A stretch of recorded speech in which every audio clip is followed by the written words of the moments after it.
Manaus, 25 de setembro de 2012. No bairro Distrito Industrial, uma tragédia marcou para sempre a história de Odete Pego Barreto. Grávida e prestes a dar à luz, ela aceitou o convite de Dayana Pires dos Santos, sua conhecida, para ir até sua casa buscar doações para o enxoval do bebê. O que deveria ser um gesto de solidariedade se transformou em um ato de violência brutal. Dentro da residência, Odete foi surpreendida por um golpe na cabeça, que a deixou desacordada. Dayana, em um ato frio e calculado, utilizou uma lâmina para abrir o abdômen de Odete, retirar o bebê e fugir, tentando fingir que o bebê era seu. Enquanto isso, Odete foi deixada agonizando no chão, com as vísceras expostas, coberta por papelão. Descoberto no hospital, o crime chocou a cidade de Manaus e levantou questionamentos. O que levou Dayana a cometer tamanha atrocidade? Era desespero, doença mental ou pura crueldade? Como Odete sobreviveu? E qual foi a resposta da justiça para um crime tão perturbador?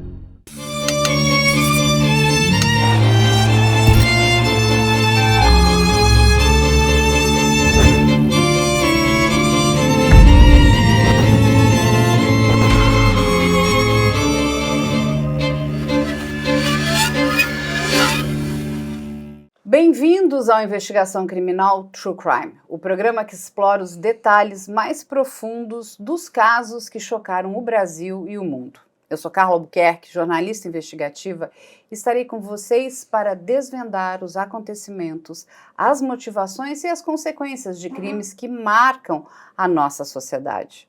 Nosso compromisso é com a verdade, a justiça e a informação. No episódio de hoje, trazemos um caso que abalou Manaus e deixou marcas profundas. A abdução fetal, um crime brutal, premeditado e carregado de questões emocionais e jurídicas muito complexas. Como uma gestante de 9 meses foi atraída para uma armadilha e atacada violentamente?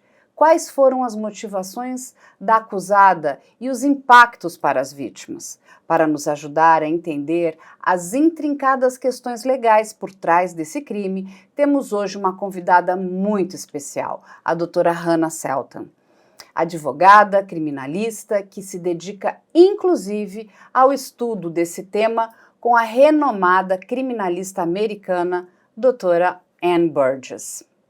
Hannah vai nos ajudar a esclarecer os principais pontos desse caso e o que ele representa para a justiça brasileira. Doutora Hannah, muito obrigada por estar aqui conosco e compartilhar o seu conhecimento com toda essa plateia que nos acompanha. Vamos aqui junto com a doutora Hannah compreender os detalhes legais e humanos desse caso tão impactante. Vamos começar desvendando os crimes cometidos, as implicações legais e os desafios enfrentados por todos os envolvidos. Fique conosco porque este é um episódio que você não pode perder. Hannah, seja muito bem-vinda. Obrigada. Que bom estar aqui com você. Obrigada pelo convite, ainda mais para falar desse caso que é tão especial. Primeiro, porque aconteceu em Manaus, que é uma cidade que eu amo, uma cidade que me recebeu de braços abertos, então tenho todo o carinho pelo Amazonas. Esse caso foi o primeiro de uma série de 15 casos que aconteceram, todos eles semelhantes no Brasil, e é o caso que nós temos uma sobrevivente. Então, por mais que a gente fale de um caso tão atroz, a vítima sobreviveu, então isso alivia um pouco. É a única sobrevivente, é isso? No Brasil é a única sobrevivente. E antes da gente começar a falar do caso, né, como eu disse, você está fazendo aí todo o teu trabalho de mestrado, toda a sua pesquisa é em cima de abdução fetal, correto? Isso. A nossa ideia é cruzar os dados que nós temos dos casos no Brasil e os casos que nós temos nos Estados Unidos e no México, que são dados muito semelhantes, os números são muito parecidos, então a nossa ideia é entender o funcionamento dessas mulheres através do cruzamento desses dados.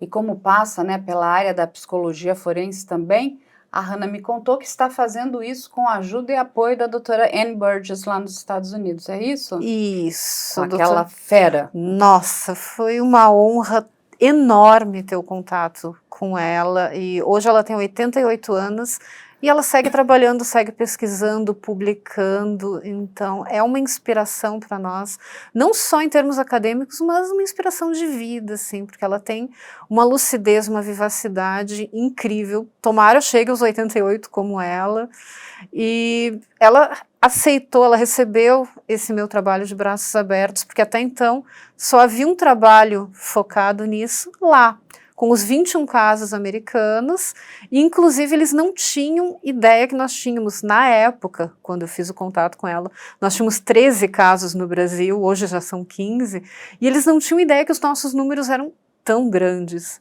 Ela disse, não, nós precisamos unir esses dados, precisamos trabalhar isso para entender toda a dinâmica envolvida nesses crimes. É verdade. E para a gente começar aqui, que está todo mundo querendo entender, né? Eu vou lançar aqui a pergunta que não quer calar. Doutora Hannah Seltan, que caso é esse? Esse caso aconteceu em setembro de 2012, em Manaus, num bairro chamado Distrito Industrial 1. É uma região bastante pobre de Manaus. E ele começa a se desenrolar quando uma moça de 21 anos na época, a Diana, ela sai de casa coberta de sangue, carregando um bebê, dizendo que tinha acabado de dar à luz. Ela vai para o hospital e, como outros casos semelhantes que nós vimos, a equipe médica percebe que ela não tinha nenhum sinal de que estivesse grávida ou que tivesse acabado de passar por um parto. Quando vão até a casa dela, eles encontram uma criança pequena, com 2, 3 anos, brincando na parte da frente de casa, no quintal, e quando eles vão até a cozinha, eles encontram uma moça com a barriga aberta, sem o bebê. Na casa da Diana. Na casa da Diana, na cozinha de casa. Ou seja, desfalecida com a barriga aberta. Com a barriga aberta. Os autos mencionam que ela estava em estado de choque. Imagina passar por uma cesariana improvisada. Ela usou gilete. Ela teria comprado 4 ou 5 dias antes do crime, ela comprou alguns aparelhos de barbear, tirou a gilete e foi o que ela usou. Ela foi, porque assim, quando a gente está falando, né, de uma cesariana, se não me engano, e eu posso estar errada, mas eu acredito que não, são 7 camadas. São 7 camadas. Não é isso? Exatamente. Você tem que cortar até chegar no bebê. Inclusive nos autos menciona que o primeiro corte que ela deu, ela só encontrou pele. Imagina, você pega uma gilete, uma lâmina de barbear, que é usada ali para você usar em casa, tenta fazer o corte, ela fez um corte que só abriu a pele. Ela precisou forçar muito, tanto que ela machuca, o bebê ele chega a ter alguns arranhões. Agora, essa moça, ela deu algum anestésico? Ela Não. fez algum... Ou seja, essa moça, como que ela conteve essa moça? Elas estavam conversando, elas estavam na cozinha, ela conhece essa vítima, a Odete, numa unidade básica de saúde, que ela ia muito nas unidades, e aqui a gente não consegue saber se ela passava por um quadro de gravidez psicológica ou se ela sabia que não estava grávida. Isso não fica muito claro. Mas naquele momento ela já sabia que ela não estava grávida e ela disse que ela não sabia como ela ia contar isso para o marido.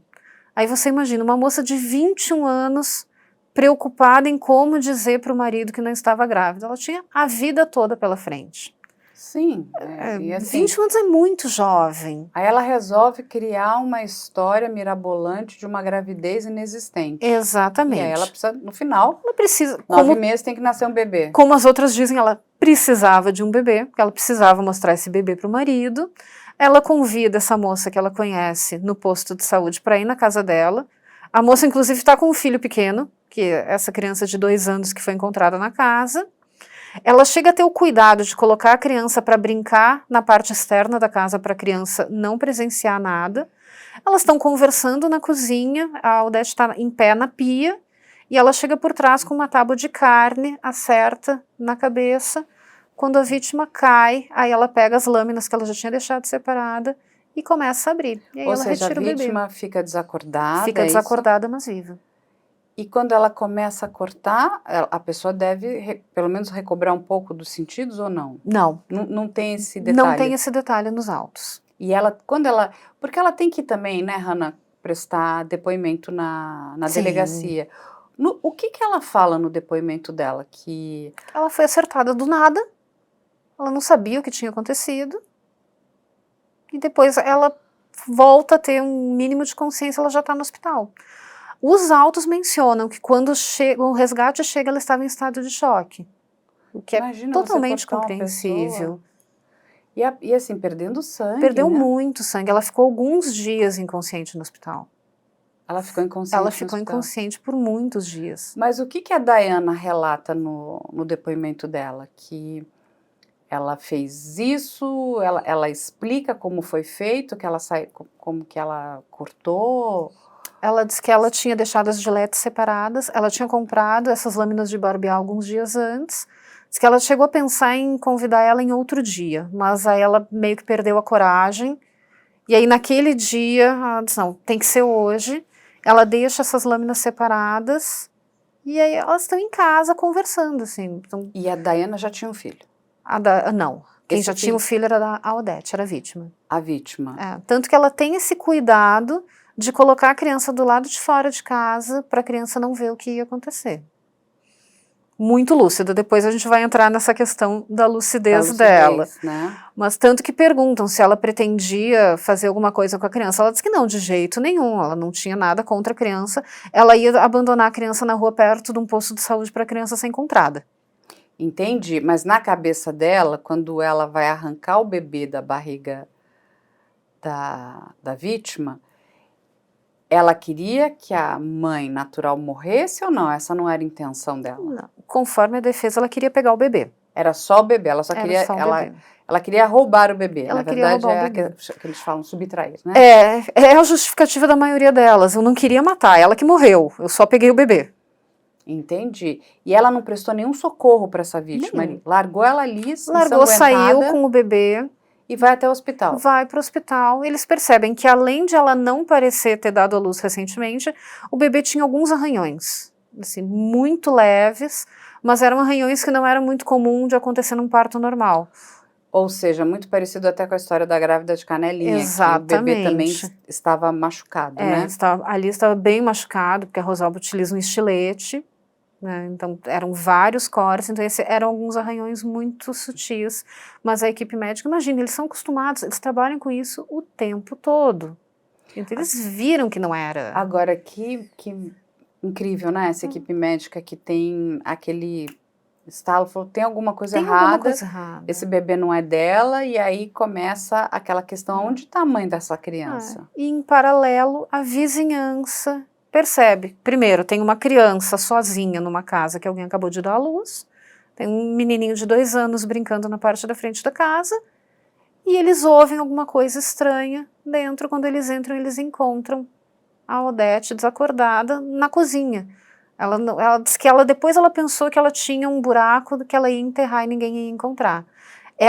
De novo, a gente cai nesse mesmo ponto. É um planejamento sofisticado e um pós-crime extremamente pobre. Porque ela disse, eu ia enterrar no quintal e ninguém ia perceber. Não é assim para enterrar alguém, não é assim para sumir com o corpo. Mas na cabeça dela ia funcionar.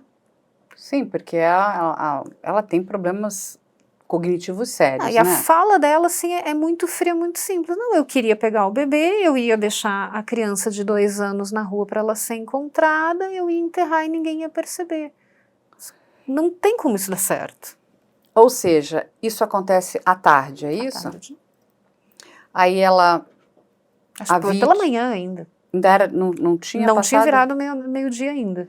Então, olha só, olha que loucura, isso acontece de manhã. De manhã. Né? O marido dela não deveria estar em casa, deve ter saído para trabalhar.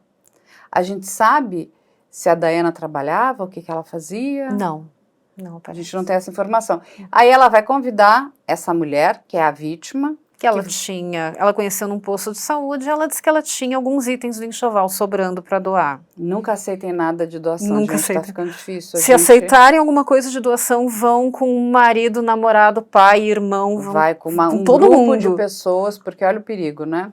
E aí ela vai chegar com essa outra criança que é Isso, dela. é dela.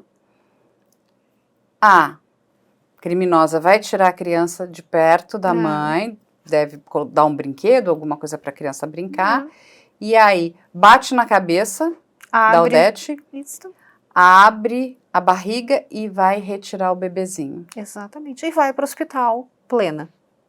Gente do céu, ou seja, aquela mulher, inclusive, ela não deve ter, né, tido cuidado, porque depois do parto você tem que retirar, né, a placenta, aquela... Largou ela lá de barriga aberta? Largou, porque na cabeça dela, depois que ela conseguisse passar o bebê como dela, ela ia voltar, ia enterrar e ninguém ia... É uma cena pavorosa. É pavoroso. Não, Uma mulher jogada no chão com a barriga aberta. Toda ensanguentada, aquela cena de filme de terror, os vizinhos sem entender nada. Então, eu imagino que na cabeça deles, eles não sabiam se eles prestavam socorro para aquela mulher ou se eles tiravam aquela criança daquele cenário pavoroso. Sim. Imagina aquela criança se deparar com a mãe naquelas condições. A criança chegou a ver a mãe? Não, acredito que não. E aí, a sorte é que o socorro deve ter chegado rapidamente. Muito rápido. E mesmo assim, ela tinha perdido muito sangue. Ela ficou vários dias ainda até conseguir se restabelecer. Na UTI do hospital. No hospital. Tanto que os primeiros protocolos nos autos não aparecem nem os nomes. Eles demoraram para conseguir, inclusive, identificar a vítima. E esta agressora, essa criminosa já vai ser presa imediatamente. É isso, uma prisão preventiva para ela. Isso. A autoridade policial vai pedir. Imediatamente. Eles vão pegar o bebê e devem entregar para assistente social, porque a mãe, inclusive, está debilitada, está no hospital. E o marido de ambas, da vítima e da criminosa? O que sabemos deles? Porque é estranho, né? Por mais que elas me expliquem, eu não consigo entender o marido não saber que a mulher não está grávida, gente. Mas, mais uma vez, ele não sabia. E isso é realidade? Ele realmente não sabia? Não sabia. É muito estranho a gente conseguir visualizar isso, mas ele não sabia. Ele conta, inclusive, que ela tentou engravidar várias vezes, ela perdeu várias vezes. A gente nem sabe se realmente isso aconteceu ou não. Se isso é verdade, né? Não, a gente não sabe. Os últimos atendimentos dela ginecológicos, eles encontraram, se eu não me engano, alguns cistos. Então, talvez até por isso que ela não conseguisse engravidar. Talvez ela possa ter alguma infertilidade. Podia ser, ou podia ser uma moça jovem ainda. Ela tinha muito tempo de período fértil ainda para conseguir engravidar, mas ela tinha essa urgência, essa coisa quase obsessiva. E, Hannah, o que vai acontecer, né, depois? Porque, pelo que eu entendi, a polícia não conseguiu chegar à vítima imediatamente, porque o que você conta é que nos autos ela ainda está descrita como uma pessoa sem identificação, é isso? Demora ainda alguns dias até eles conseguirem identificar quem ela era. Provavelmente, num primeiro momento, eles não conseguiram pegar documentos, demorou um pouco para fazer essa identificação. E o marido da vítima? Tem algum depoimento dele?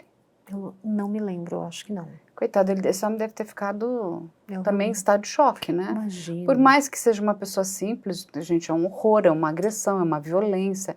E a sua mulher e o seu filho sendo atacados. É muito perversa, né? Arrancar um bebê de dentro da barriga de alguém. E não é só isso, é o que você falou, não é que ela teve o bebê e o bebê foi levado, que também já é um crime horroroso. Horrível. Mas, assim, o outro não, você tem uma violação do seu corpo, né, uma agressão mesmo, e é seríssima. E a sorte é que ela, graças a Deus, sobreviveu. Sobreviveu, conseguiu dar o depoimento na primeira fase. No dia do tribunal do júri, ela não comparece. A polícia entende que eles conseguem usar os depoimentos prévios dela, que ela não ia precisar passar por isso de novo. Então, no dia que ela vai à júri popular, ela não está presente, mas a fala dela no início da investigação foi suficiente. E a Dayana foi condenada, infelizmente, a 13 anos, porque entrou como homicídio tentado. Explica isso para as pessoas. Quais foram os crimes que a Dayana cometeu, né? Ela foi indiciada pela tentativa de homicídio e pela subtração de incapaz. A gente está falando de um crime de 2012. Então, nós não tínhamos ainda várias tipificações que nós temos hoje. Então, eles entenderam que a tentativa de homicídio se deu na tentativa de ocultar um outro crime, que era a subtração do bebê, e quando é homicídio tentado, a pena cai consideravelmente. Então, nós vemos casos parecidos, como a grávida de Canelinha, que apenas superou os 40 anos, a Dayana foi condenada só a 13 anos. Mas me corrija se eu estiver errada, né? Tudo bem, homicídio tentado, que seria a tentativa de homicídio, graças a Deus a vítima não veio a óbito, mas tem tortura aí, Com porque certeza. aquela pessoa foi torturada. Você imagina você ser cortada? Com certeza. Sem um mínimo de asepsia, sem um lugar correto, sabe, sem anestesia. Você imagina a dor que essa pessoa não sentiu?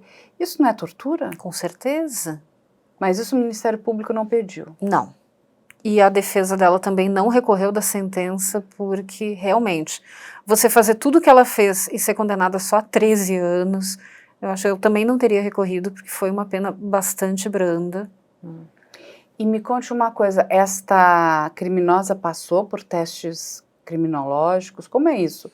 Ela foi considerada como uma pessoa...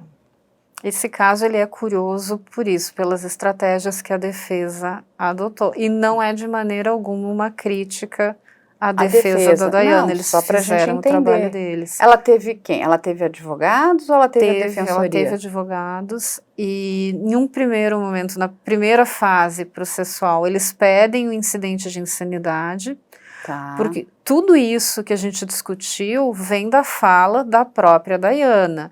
Então, ela conta que comprou as lâminas, que tirou do barbeador, que deixou guardado. Tudo isso vem da primeira fala da Dayana nas primeiras páginas do processo. Depois muda um pouco, ela começa a argumentar que ela não se lembrava de nada, ela não sabia o que tinha acontecido e que ela ouvia vozes. A defesa tenta entrar com a alegação de insanidade, eles pedem o incidente de insanidade mental, o Ministério Público aceita, ok, ela vai passar por avaliação, e na avaliação diz que ela era completamente apta a responder pelos seus atos, que ela não tinha nenhuma patologia, nenhum quadro, ela não dissociava, nem nada. Então, ela é comprovadamente sã, ela pode responder pelos atos. Ela vai a júri popular e no dia do júri popular a defesa entra que ela poderia estar passando por algum tipo de possessão demoníaca e que o demônio mandou ela... Adoro, possessão demoníaca. Sempre tem, né? Tanto a gente já viu isso no lado da defesa, no lado da acusação, quando começa, né, pacto satânico, possessão demoníaca. Ai, gente, é porque, né, o negócio já ali... Já perdeu... É o show de horror, né? É até difícil a gente explicar isso. Agora, essa possessão demoníaca, né, e vai me corrigir aqui se eu estiver errada, durou o quê? Muitos meses, 9 meses. Muitos meses. Porque ela teve que mentir durante muito tempo. Assim, é um crime completamente premeditado. Total. Então, lógico que a gente não tem essa informação, mas pela tua experiência, você está estudando isso agora muito, você acredita que já desde o dia 1, que ela sabia que ela não estava grávida, que ela inventou essa gravidez, ela já tinha na cabeça dela que ela iria subtrair esse bebê de alguém, ela já poderia, assim, não, eu vou esperar uma criança nascer e vou tentar roubar na maternidade, sabe? O que você acha que ela já tinha isso desde o começo, ou esse planejamento só veio mais tarde? Ela já tinha o foco em conseguir um bebê de alguém. Ela ia conseguir o bebê de outra pessoa. Se um recém-nascido, ou se ela ia realmente improvisar essa cesariana, não fica muito claro, mas a fala dela era que ela precisaria conseguir um bebê. Ela não sabia como dizer para o marido que não estava grávida, então ela achou mais fácil do que dizer para o marido que não estava grávida, que eles iam precisar esperar mais um pouco para ter um bebê. Ela achou que seria mais adequado matar alguém, deu muita sorte de não ter matado, mas pegar o bebê de alguém. E quando ela vai para o hospital por quê? Aí já é na tentativa de poder forjar uma certidão de nascimento? Forjar a certidão. Ou porque o bebê não estava bem? Não, ele estava bem. Ele só apresentava uns arranhões nas costas, provavelmente. Imagina, uma lâmina de uma gilete é até difícil para a gente manusear. Sim, ela se cortou também? Não aparece isso. Mas imagina, à medida que ela vai cortando e a vítima vai sangrando, aquilo começa a escorregar.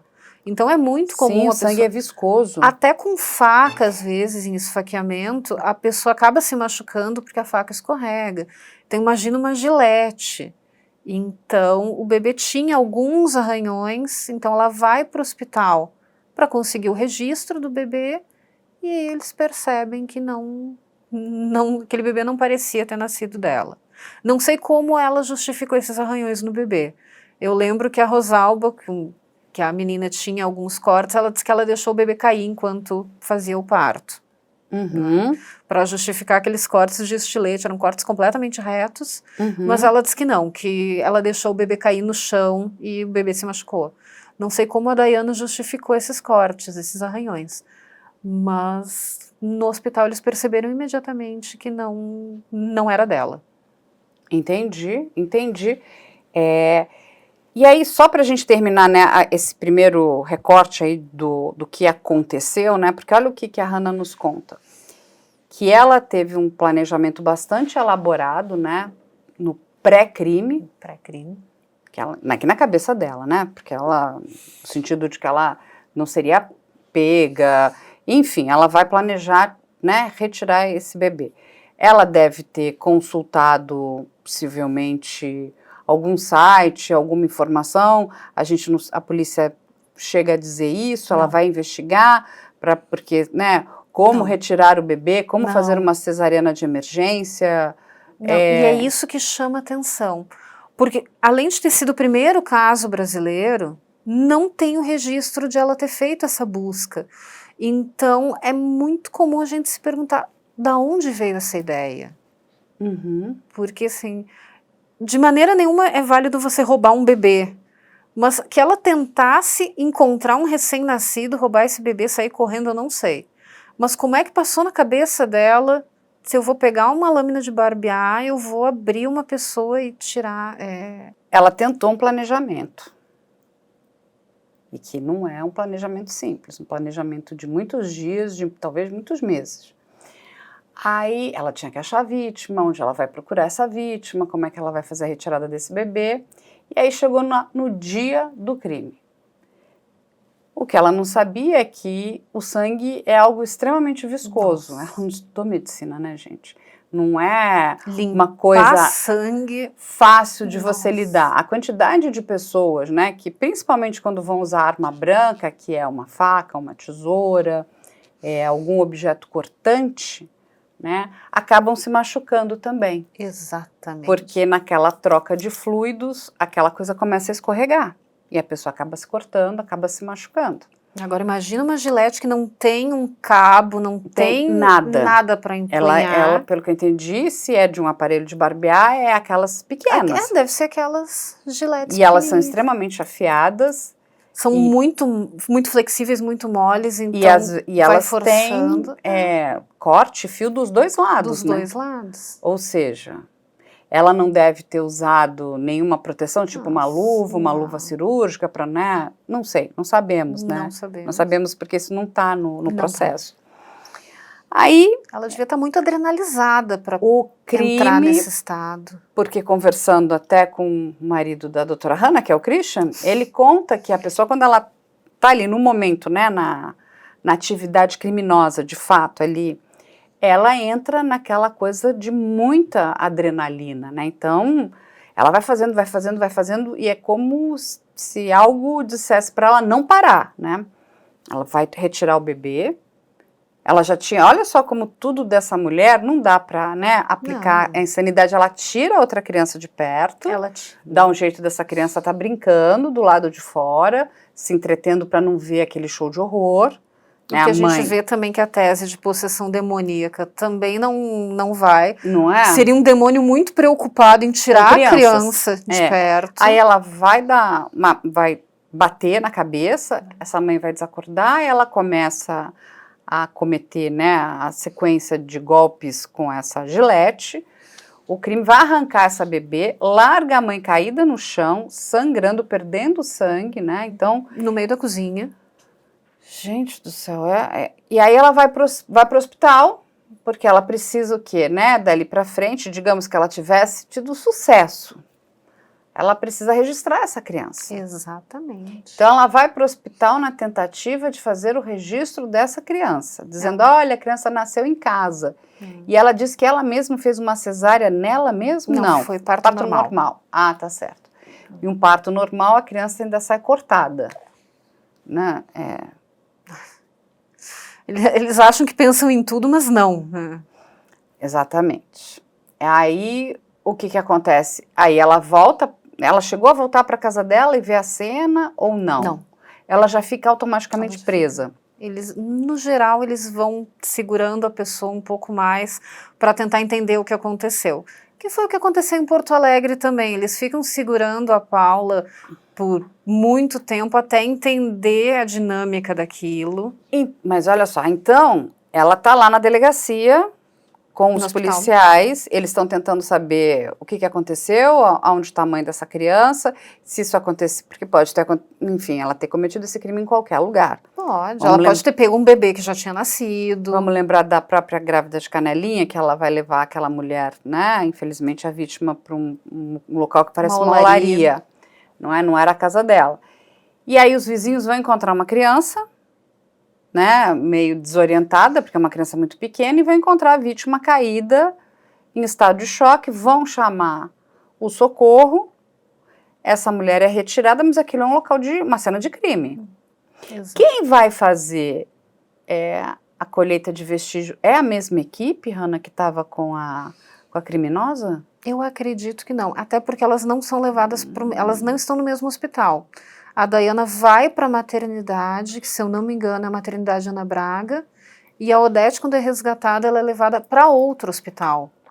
Tá, aí já vai para um hospital com um suporte maior, porque ela deve ter precisado de UTI. Isso, a criança é atendida no primeiro momento pelo Conselho Tutelar, porque a cena da Dayana saindo de casa com aquela criança, ela é muito emblemática, porque inclusive na época as imagens foram divulgadas, assim, ela ensanguentada com aquele bebê no colo, e ela diz para a vizinha que tinha acabado de dar à luz, que ela ia para o hospital, e ainda perguntam de quem era aquela criança, ela diz, de uma colega. Então, e ela sai como se nada tivesse acontecido. E larga uma criança de 2 anos. Deixa uma criança de 2 anos ali, e uma pessoa aberta na cozinha. Né? E porque assim, ela está no hospital, né, tentando enganar a equipe, né, médica e depois até, imagino, a equipe administrativa do hospital. Sim. Porque ela é presa no hospital, é isso? No hospital. Eles vão até ela, o bebezinho fica no hospital, porque é um bebezinho de horas ali, né, gente? Até eles conseguirem identificar de onde era, quem era a mãe. Os primeiros prontuários, ele é mencionado como o recém-nascido de Dayana. Ele não tem nome ainda, então ele é mencionado nos prontuários como recém-nascido RN de Dayana. Só depois que eles fazem a identificação da vítima que ele passa a ser o recém-nascido da Odete. Mas quando a polícia chega, ela continua dizendo que o bebê é dela ou não? Ela entende? Não, aí ela já... Ela falou, o bebê não é meu. Não é. E ela conta toda a verdade? Conta tudo. Já logo de cara? Ela conta tudo em pouquíssimo tempo. Ela não é como, por exemplo, em Porto Alegre, que a Paula se manteve, né, usou seu direito de se manter em silêncio. Não, a Dayana, ela conta tudo. E eles fazem uma busca nos prontuários da Dayana. Ela tinha muitas visitas aos postos de saúde, sempre com essa coisa de gravidez, para saber se estava grávida, para ver como estava a gestação, e ela nunca estava grávida. É bom saber uma gestação imaginária, né? Porque não Pode tinha. ser. Alguns profissionais chegaram a cogitar que ela estivesse passando por um quadro de uma gravidez psicológica. Não ficou provado se chegou a ser uma gravidez psicológica ou se foi forjado desde o início. Uhum. Mas, inclusive, um dos últimos registros dela é o dos cistos, né? Ela tinha microcistos no ovário. Talvez por isso que ela não estivesse conseguindo engravidar tão rápido como ela gostaria, mas não foi encontrado um registro formal de gravidez. É chocante. É chocante. Hanna, vamos pedir aqui, eu vou pedir um mapa para a gente explicar onde fica essa região, né, no nosso país. Eu vou pedir para a produção soltar, que a gente está aí com o nosso país agigantado. Vamos ali para o Amazonas, um estado muito importante da nossa federação, e vamos para a região de Manaus. Manaus, a gente vai para o bairro do Distrito Industrial. Exatamente. E ali é a Avenida Solimões, é onde acontece o crime, correto? Exatamente, era a casa da Dayana. E olha, eu não sei se, porque esse é um mapa atual, né, gente? Mas não é um lugar de mata, tem bastante gente morando ali nessa região. Ele é realmente um distrito industrial, Ou tem seja, muita empresa, muita fábrica funcionando, então é uma região muito movimentada, não é uma região muito fácil de, eu vou cometer um crime, eu vou esconder um corpo, ninguém vai perceber. Não, é uma região muito movimentada. Não, é chocante. Aí eu vou fazer uma pergunta que eu acho que ela é importante, né? Quando a gente fala da tentativa de homicídio qualificado, é porque esse crime ele é mais grave do que o homicídio simples? O qualificado, sim. Por quê? Explica pra gente. As qualificadoras, quando você vai fazer a dosimetria da pena, as qualificadoras elas vão pesando e vão dando um aumento de uma fração, uma pequena fração de aumento naquela pena no momento do cálculo. Uhum. Então você tem duplamente qualificado, triplamente qualificado, é um acréscimo de fração na pena que vai se somando. Por isso que nós temos algumas penas tão elevadas, como no caso da Rosalba, mas no caso da Dayana, como entrou o tentado, a pena foi de 1/3 do que teria sido se a vítima tivesse efetivamente morrido. Então a gente já imagina, se a Odete não tivesse sobrevivido, nós teríamos uma pena em torno dos 40 anos, pela subtração do incapaz, do menor. E pelo homicídio qualificado, a pena dela teria ficado em torno de 40 anos. Como entrou na modalidade tentada, foi para 1/3, foi para 13 anos e um pouquinho, ela termina de cumprir a pena ano que vem. Mas quando a gente está falando de uma subtração de incapaz, isso é tratado de forma severa pela nossa lei, Sim. não é isso? Sim. Ele é um crime previsto no ECA e todas as acusadas, elas respondem não só pelo homicídio da mãe, mas pela subtração do incapaz e por dar como seu o parto alheio, que é previsto também no nosso código. Agora, esse estado psicológico da acusada, né, mesmo que ele tenha, o teste criminológico tenha voltado como uma pessoa plenamente capaz, mas nitidamente é uma pessoa que deve ter algum problema. Não dá para descartar. Não é que ela é incapaz, ela não tem nenhum adoecimento mental e ela estava plenamente capaz, Exatamente. Até porque a gente consegue entender a premeditação. Mas ela não é uma pessoa completamente... Ela não tem uma saúde mental no sentido de uma preservação, porque nós não iríamos arrancar bebê da barriga de ninguém. Quando uma pessoa tem essa ideia, né, porque ela já está aquilo ali dentro da cabeça dela, ela tem questões cognitivas graves. Ela pode ter alguma questão cognitiva, algum comprometimento, ela pode ter alguma crença disfuncional que leve a acreditar que é o que ela deve fazer. Ela pode acreditar que a validação dela só vai ser dada com a maternidade, mas isso é muito mais em um nível de crenças do que de patologia. Entendi. Mas isso seria levado em consideração ali no tribunal do júri ou não?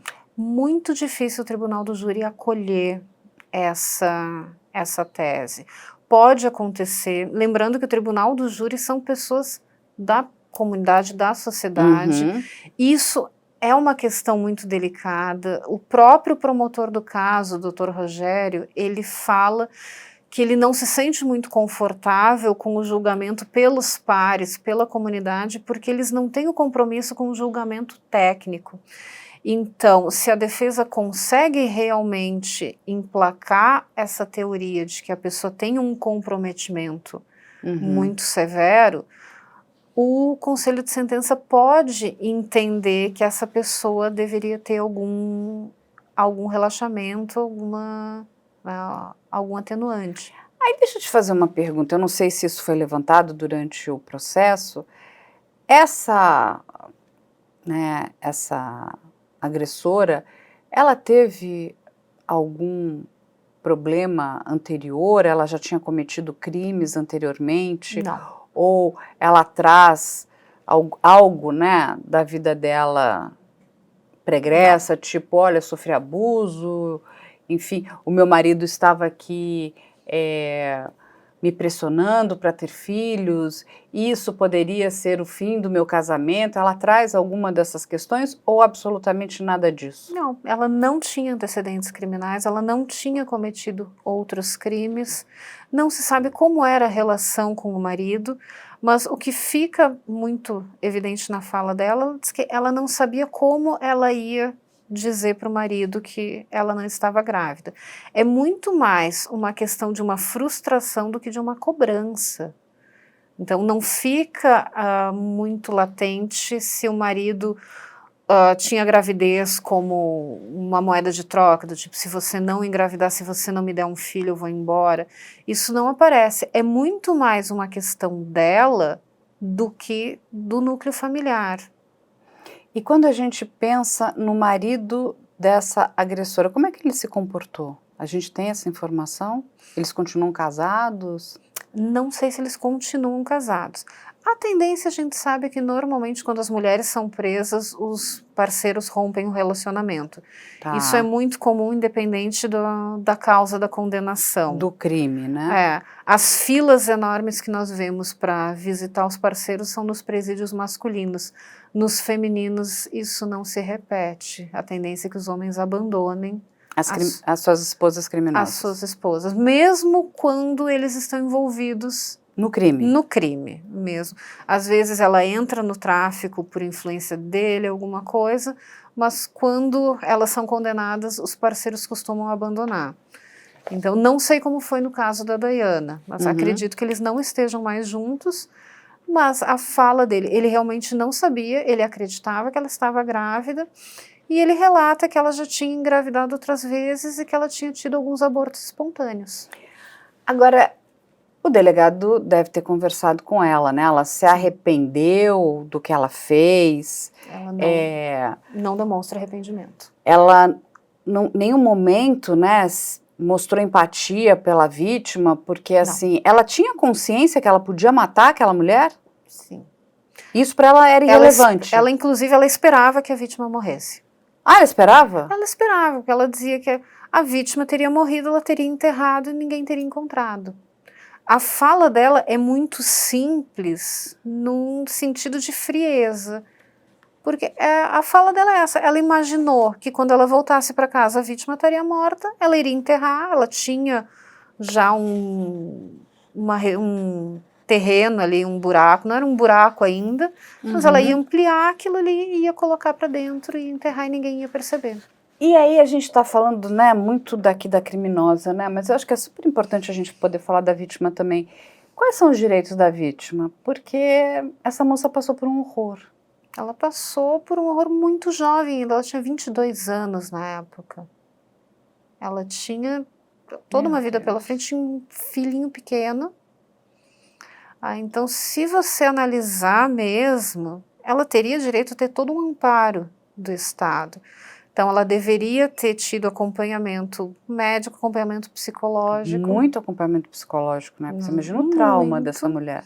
Mas a gente sabe que, infelizmente, a demanda é muito maior do que o número de profissionais que nós temos para fazer isso. Então, se um conselho tutelar já é já tem uma demanda absurda, eles já não conseguem dar conta. Imagina o acompanhamento psicológico de todas essas vítimas, porque aí vai entrar vítimas sobreviventes de crimes, vai entrar pessoas que têm alguma patologia que precisam de acompanhamento. Então, infelizmente, o nosso quadro de psicólogos e de psiquiatras no estado ainda é muito restrito, eles não dão conta da demanda. Isso é um absurdo, né? É um absurdo. É um absurdo, porque nós pagamos impostos nórdicos, né? E o serviço que recebemos... Não é nórdico. Não, infelizmente não é. E assim, quando você olha uma vítima como essa moça, né? E o que você ainda, né, levantou aqui muito bem, é uma pessoa vulnerável, uma pessoa simples. É uma pessoa que, se não tiver, inclusive, esse acompanhamento... Exatamente. Ela vai, né, ali conviver com feridas, cicatrizes muito profundas durante muito tempo. Você imagina, ela vinha fazendo acompanhamento da gravidez em um posto de saúde, em uma UBS. Uhum. Então, ela não estava fazendo o acompanhamento na Redditor. Era um posto de saúde, Sim. em um bairro muito simples da região. Ela levou o filho pequeno junto. Então, ela não devia ter condições de pagar alguém para cuidar dessa criança, não tinha com quem deixar. Ela leva o menino junto e ela vai até a casa dessa moça que ofereceu algumas coisas do enxoval que teriam sobrado. Então, você vê uma pessoa que estava de boa fé, não imaginou que podia ser colocada no meio desse roteiro maluco. De filme de terror, né? Um roteiro de filme de terror. E que estava ali vulnerável. A moça tem doações sobrando, ela quer doar para mim, eu vou ali buscar. Essa é a número 1, é o caso número 1 de abdução fetal. Brasil. Exatamente. Quer dizer, é o que a gente tem... É que a gente tem registrado. Registrado, porque isso deve ter acontecido outras vezes e nós não temos esses registros, correto? Exatamente. Você acredita também que temos aí uma subnotificação? Com certeza. Acho que a gente só vai conseguir ter uma dimensão real desses números quando a gente conseguir entender o número de gestantes no último trimestre que desapareceram. Ou seja, nós teríamos que casar, né, esses dados. Exatamente. De mulheres gestantes desaparecidas no último trimestre de gravidez. Exatamente, nós não temos esse número. Ou seja, nós precisaríamos ter isso, né, teríamos que ter um levantamento de boletins de ocorrência. Mas eu acho que hoje, com a inteligência artificial, eu acho que isso é possível. Eu acredito que sim, com boa vontade, com um pouquinho de empenho, não precisa ser muito. Até para entender, né, se isso porque o número, quer dizer, 1, 2 pessoas já é horrível o suficiente, mas a gente está falando de quantos casos? 17? 15. 15 no Brasil? 15 em 12 anos. É mais de um caso por ano, se a gente pensar. Sim, mas aí também a gente tem que entender que isso não começou em 2012. Claro que não. Dificilmente, né? E eu acredito, eu concordo com você, que nós devemos ter outros casos, eles não foram notificados, não estamos sabendo. O número de pessoas desaparecidas no Brasil é muito grande. É enorme. Quando a gente para pensar no número de mulheres, também é muito grande. E aí a gente precisa filtrar, dentro desse universo de mulheres desaparecidas, quais estavam grávidas no último trimestre. Exatamente. Para poder, né, bater essa informação. Aí a gente vai conseguir ter uma ideia. Elas desapareceram mesmo? Elas foram encontradas em quais circunstâncias? Né? Porque às vezes você encontra a gestante morta com o bebê dentro da barriga, ok. E quando você encontra só a gestante e você não encontra o bebê. Nós temos um caso no Rio de Janeiro, ele não entra nesses 15, porque ele é muito curioso. É o caso da Thaísa, se eu não me engano. Uhum. Ela desaparece, ela é encontrada alguns dias depois, ela está sem o bebê, mas ela não tem sinal de cesariana.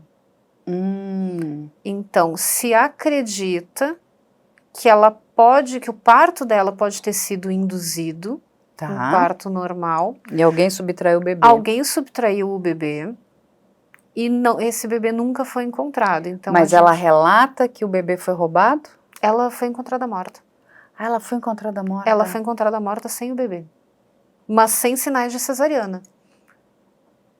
Que Então, estranho. é muito estranho. Ele não está dentro desses 15 Isso aconteceu casos. em que ano? Faz acho que uns 2, 3 anos. É recente. Gente, tem que investigar isso. Foi no Rio de Janeiro? Foi no Rio de Janeiro. É a Thaísa e a família desesperada porque eles não sabem se tem um bebê vivo por aí com outra família. Mas alguém... E como a Thaísa morreu, Hannah? Eu acho que foi estrangulamento, se eu não me engano. Mas alguém...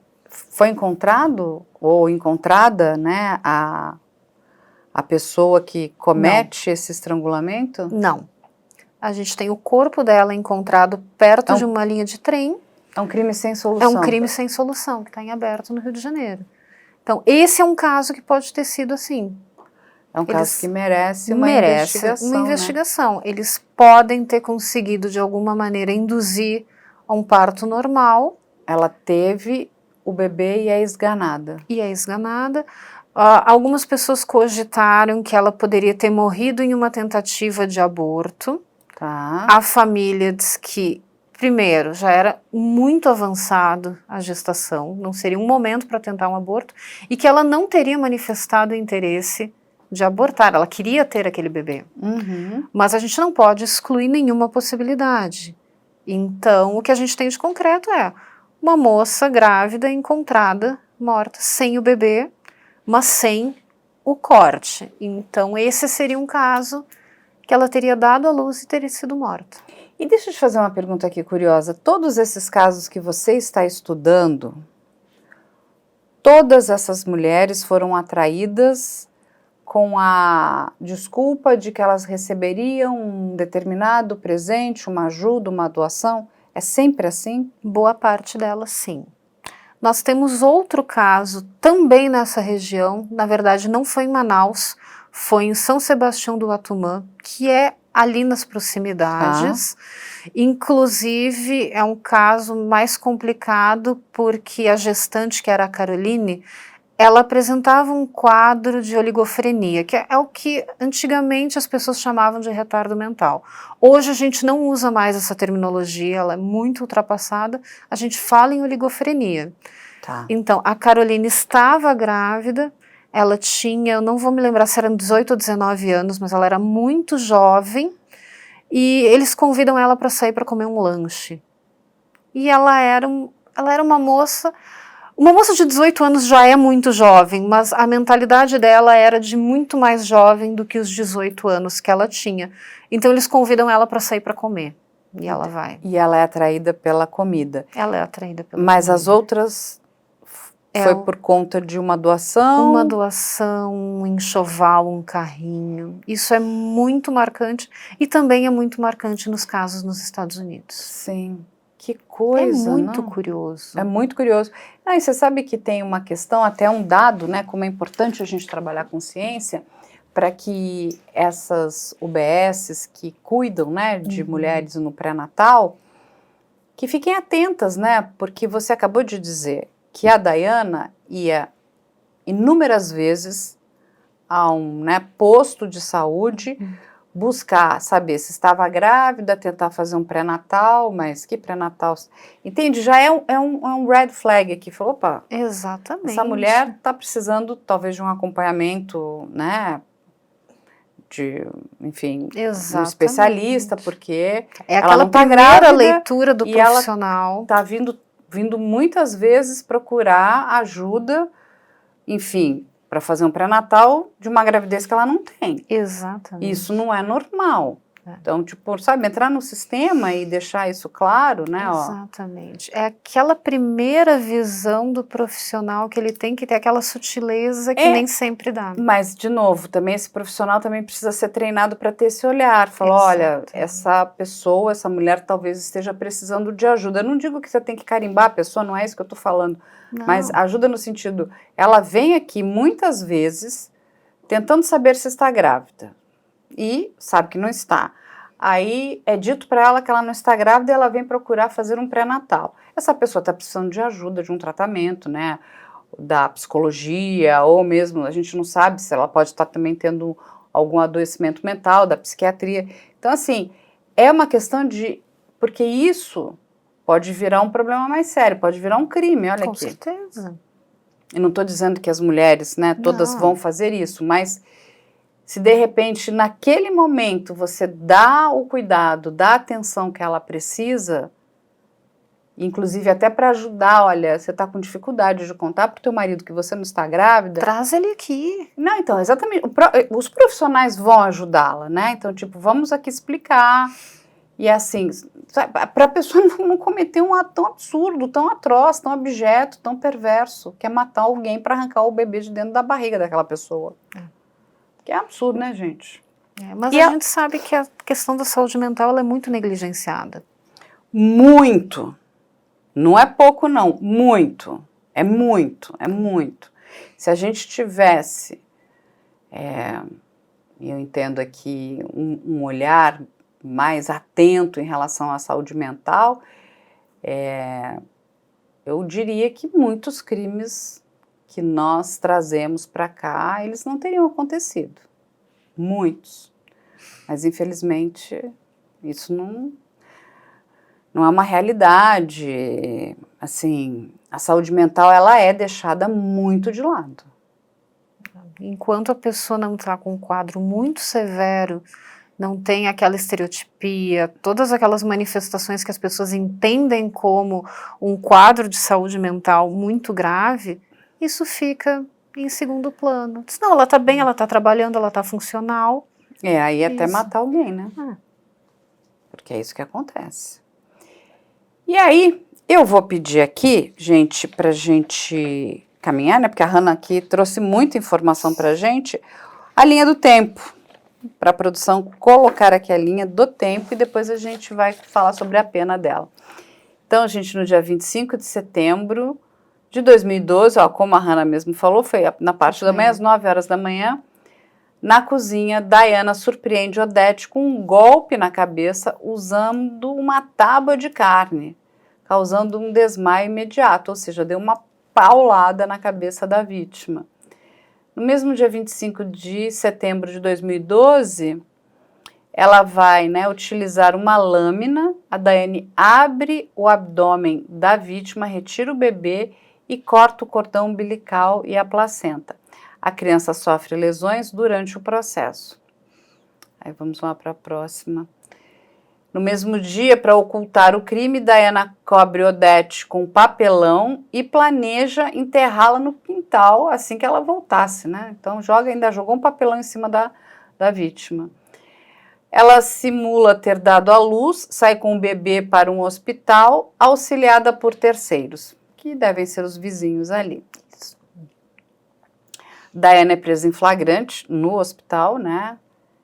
Em posse dessa criança que ela subtraiu. O Ministério Público apresenta a denúncia formal, aí já no dia 8 de outubro de 2012, contra a Diana por tentativa de homicídio qualificado e subtração de incapaz. E aí, me conte, qual foi a pena dela? 13 anos. Termina de cumprir ano que vem. E ela não recorreu? Não. Ou seja, no ano que vem, e ela ficou os 13 anos presa? Está fechando os 13 anos agora. Ela conseguiu alguns dias de remissão de pena por ter trabalhado, por ter estudado. Tá. Então, mas foi uma diminuição pequena. Deve ser o quê? Dias? Alguns dias, e ano que vem ela vai estar solta. Um perigo, hein?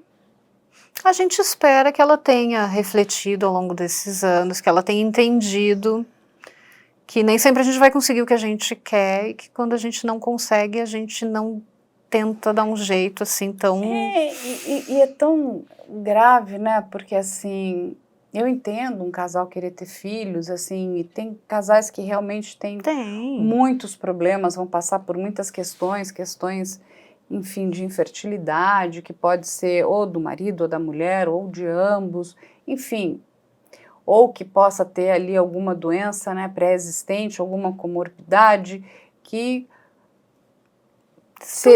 faça ficar mais difícil aquela gravidez, A gente tem tanta criança precisando de adoção. Se de fato você quer ser mãe, não é? Exatamente. Eu não entendo. Não, a gente não... Sabe, passa ele pelo processo da adoção, adote uma criança, né? Dê carinho para aquela criança. Mas aí entra naquilo que a gente já falou, ela quer que o parceiro acredite que é dele. Mas o filho quando você tá, é seu. Com certeza. É seu, aquele filho é seu para sempre. Com certeza. E assim, eu conheço vários pais que adotaram crianças. Nossa. E assim, são famílias felizes, maravilhosas, assim. Com certeza. E eu não sei o que acontece, que as crianças passam a aparecer com aqueles pais. É incrível isso, já. né? E mesmo quando você tem, por exemplo, você tem um casal, né, de pele branca e vai adotar uma criança de pele negra, parece que é deles, assim, é impressionante. Você olha assim, eu falei, não, mas é a tua cara. É igual. Tem as tuas feições. E aí, às vezes, tem irmãos que são filhos biológicos do casal e eles se parecem entre si. É impressionante isso. É uma coisa, não sei o que acontece, é uma coisa meio mágica, né? Mas é muito bonito, né? Essas famílias, né? Esses pais maravilhosos que abrem esse espaço e adotam, porque temos aqui um número muito grande de crianças precisando de adoção em todas as idades, desde muito pequenininhas, bebezinhas, e crianças já mais velhas, que aí é tudo mais difícil, né? Porque é tudo mais complicado. E a gente vê tanta desinformação quando a gente fala sobre adoção. Primeiro que já existe toda uma mística de que é um processo muito complicado e muito demorado. Ele dura o tempo que ele tem que durar. Porque... Sim, você tem que ter certeza absoluta que você não devolve, né? Você não devolve, não é uma coisa. Você tem certeza, você tem que ter certeza de que é aquilo que você quer. E as autoridades envolvidas têm que ter certeza que aquela pessoa está apta a ter uma criança. Porque não é todo mundo que quer ter um filho que pode ter um filho ou que deveria ter uma criança. O processo de adoção, ele dura o tempo que ele precisa durar para que todas as medidas de segurança sejam adotadas e para que a segurança dessa criança seja assegurada ao máximo. Outra coisa que as pessoas têm na cabeça, que a criança pode vir com alguma coisa, com alguma doença, com alguma questão de caráter da família biológica. Isso não tem sentido nenhum. Sim. Não tem sentido. A gente vê tantas famílias biológicas sem nenhum antecedente criminal, sem famílias assim de reputação ilibada, e daqui a pouco acontece alguma coisa, né, que... Assustadora, né? Assustadora, que ninguém explica. Nós tivemos agora, esse mês, um filho que matou os pais em Santa Catarina também porque queria a herança, queria dinheiro. E era um filho biológico, então não tem isso de que um filho adotivo vai amar menos do que um filho biológico. Não isso tem. Já dizia o ditado, né? Pai e mãe é aquele que cria, gente. Exatamente. E as pessoas precisam também parar. Pode ser biológico ou não. Pode ser biológico ou não. Pode ser os dois também? Exatamente, mas você o pai e a mãe é aquele que cria. Exatamente. Tá ali junto, jogando junto com o teu filho. Hanna, vamos aguardar, né, para ver o que vai acontecer com essa moça aí depois, né, que ela sair do sistema prisional. A gente de fato deseja que ela não cometa mais crimes. Não, a gente torce para que ela tenha refletido. Ela era muito jovem na época do crime. Hoje ela já tem 33 anos, ela vai sair com 34 anos. Então a gente realmente espera que ela tenha amadurecido, que os conceitos dela tenham mudado e que ela não volte, que ela não reincida, né? E a gente não volte a ouvir falar dela nesse contexto. Muito bom. E a Hanna vai trazer para a gente os outros casos de abdução fetal. Então assim, a gente vai poder aqui fazer uma temporada completa. Nossa. Né, de tudo que se tem, de fato, registrado. Já tenho ideia para o próximo. Então, porque, como ela muito bem disse, a gente não consegue trazer aquilo que não está registrado, né? Então, mas se você desconfia, né, ou acredita que isso possa ter acontecido com alguém que você conhece, né? Enfim, é como a Hanna acabou de trazer aqui pra gente, essa morte misteriosa de uma grávida no Rio de Janeiro, que foi encontrada, né, morta ali. Sem o bebê. e sem a criança. Onde está essa criança? O que aconteceu? É isso que a família da Thaísa tem se perguntado todos os dias nos últimos anos. Aonde foi parar esse bebê? Temos que ajudar a família da Thaísa. É muito triste isso. Hannah, eu queria te agradecer muito, né, por compartilhar sempre aí tanta informação com a gente, essa grande generosidade dos nossos queridos advogados que estão sempre conosco. E aí a gente vai deixar aqui as redes sociais da doutora Hannah, né, onde ela continua trazendo informações valiosas sobre o universo do direito penal. Não deixem de segui-la.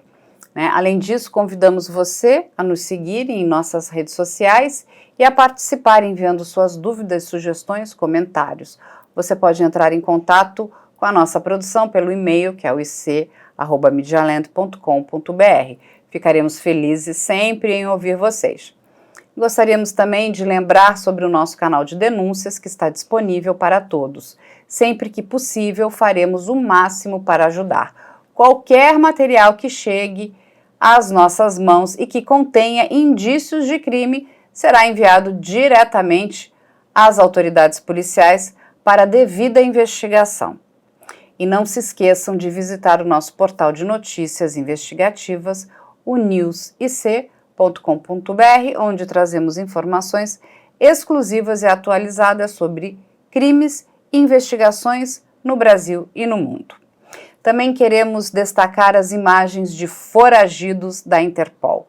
Se você souber algo sobre o paradeiro dessas pessoas, envie as informações diretamente para o canal de denúncia da Interpol. Lembrando que isso pode ser feito de forma anônima e segura. Quem ajuda, ajuda a sociedade, porque a maior arma da polícia, como eu sempre digo, é a informação. Agradecemos imensamente sua companhia neste episódio e esperamos você no próximo. Continue com a gente, porque juntos poderemos fazer a diferença.